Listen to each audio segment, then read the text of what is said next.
Question for Ian. What year was the Sydney Harbour Bridge started, and what year did the Sydney Harbour Bridge get completed? I'll leave the answer down there in the comments, because at the moment I'm out. Ian, the big building, question number 2. This one will absolutely surprise a lot of other Australians. The Commonwealth Bank. Sorry about that interruption. Ian, I found your happy smiley face. I'll have to Google it. There's Luna Park. That's him over there. See the 2 towers in the dead centre of the screen? That's Luna Park. 10 days before Christmas, 2021. No question, just letting you know, that's where it is. There's Luna Park, and there's... Oh, okay. Got another question for you. What was the pet nickname given to the Sydney Harbour Bridge by the famous actor Paul Hogan, Crocodile Dundee? What did he used to call it? Every Aussie knows this answer. By the way, don't forget to take your jacket off. Here's a clue.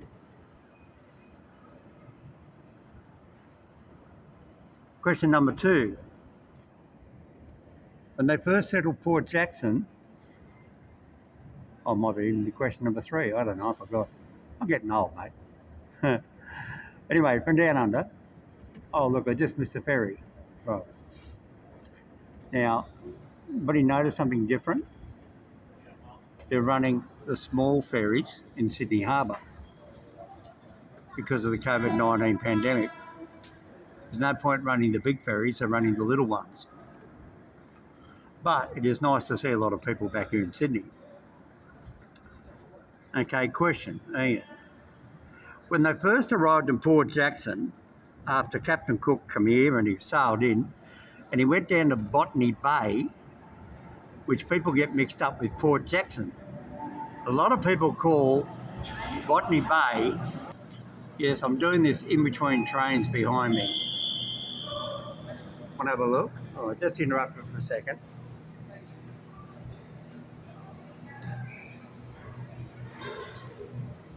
We have double-decker trains in the middle and single on the ends.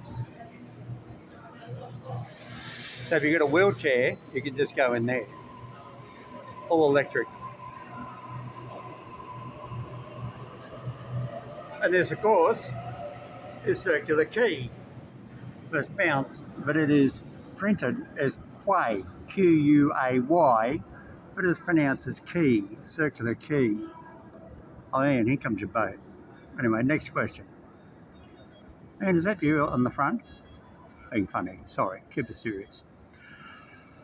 When they first come into Sydney Harbour, Captain Cook had a hole in the Endeavour. Did he go to Port Jackson, which is here, or Botany Bay to fix the hole in the Endeavour?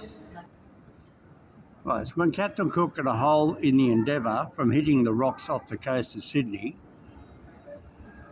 did he go into Port Jackson, which is Sydney Harbour? Now, a lot of Americans think that Sydney Harbour is called Botany Bay. It is not. It's a very big misconception. Train again. You like how busy this place is? It's one train every 3 minutes. So I'm just going to battle on. And Botany Bay is where they said all the convicts went. It wasn't. It's where Captain Cook went to fix the Endeavour to get a hole that was in the boat, and he used the local timbers, and the local Indigenous people kept away from him. Then he had the very big problem of finding fresh water. So Captain Cook got very smart. He set his team out and they watched the local wildlife. Very smart thing to do. And what they did, they found out on the whole perimeter, the whole ring of Port Botany, there is only one freshwater spring. And it's when you come through the headland of Botany Bay, and it's on your right, and it's the very first little beach. Google Earth it. Its name is Little What? Little What? And you can still see in the sand where the fresh water runs down through the sand from out of the grass. It is still running down there to this day. It's the only fresh water in Botany Bay. Next, another question. What is the name of that beach? Little what? And pronounce it. Okay. When they first settled in Sydney Harbour, Port Jackson, all these buildings obviously weren't here. And then I'll show you something that will astound a lot of people, which they don't realise. Sydney City actually has an underground river. Well, you think about it. If you come along here and you took all the buildings away with the local terrain, the way it goes from here at Circular Quay, back up to Central Train Station, right up into what they call Strawberry Hills, Surrey Hills, Alexandria, Redfern, Newtown, which has got City Road on it. When it rains, all the water's got to go somewhere. So way back, let's say 400 years ago, so Sydney City actually has a river, and they've actually made it underground now. And it has access, I'm bearing with the trains, bear with me, that the water can still get into it, and it pours out just below here at Circular Quay. And it's simply called Port Jackson Creek. Well, that's it, Port Jackson Creek. So that's where the fresh water comes from. Okay, so all right, so we come in, we come off our boat, come over here from England, we've got our cows and horses. Where did they keep the cattle when they first arrived in Sydney, Circular Quay, or Sydney Cove, which is here, Sydney Cove? Where did they first keep the cattle? Ever heard the old expression, it's looking you right in the face?